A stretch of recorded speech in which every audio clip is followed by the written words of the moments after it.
জামাই ষষ্ঠী হলো হিন্দু বাঙালি সমাজের একটি জনপ্রিয় পার্বণ, যা মূলত শাশুড়িরা তাদের মেয়ে জামাইকে খাওয়ানোর জন্য পালন করে। এই উৎসবের পেছনে একটি মজার পুরাণ কথা প্রচলিত আছে।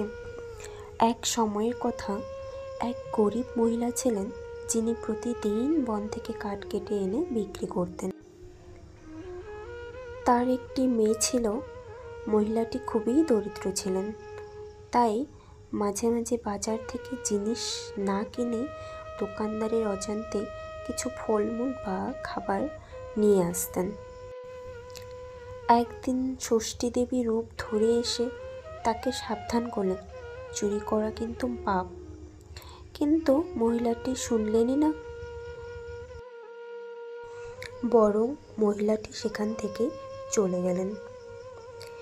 এরপর ষষ্ঠী দেবী খুবই রুষ্ট হলেন মহিলাটির ওপর।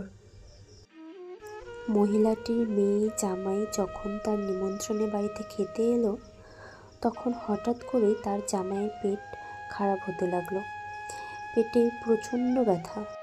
হঠাৎই মহিলাটির মেয়ের শিশু সন্তানটি হারিয়ে গেল। মহিলা দিশেহারা হয়ে ষষ্ঠী দেবীর কাছে কান্নাকাটি করতে লাগলো। ষষ্ঠী দেবী তখন তাকে স্মরণ করালেন সে বারবার চুরি করত এবং দেবীর কথা শোনেনি। মহিলা অনুতপ্ত হলেন ও প্রতিজ্ঞা করলেন তিনি আর কখনো ভুল করবেন না। ষষ্ঠী দেবী তখন তার সন্তুষ্ট হয়ে মেয়ের সন্তানকে ফিরিয়ে দিলেন ও পরিবারে শান্তি ফিরিয়ে আনলেন। এই ঘটনাকে স্মরণ করে বাঙালি শাশুড়িরা ষষ্ঠী দেবীর পূজা করে জামাইকে ভালো খাওয়ান, আশীর্বাদ করে যাতে মেয়ের সংসার সুখে থাকে। এই দিনটি এক মধুর সামাজিক উৎসবে পরিণত হয়েছে, যেখানে জামাইকে সাদর আপ্যায়ন করা হয়, পাঁপড়ে মাছ, মাংস, মিষ্টি থাকে, হাসি ঠাট্টায় ভরা একটি দিন।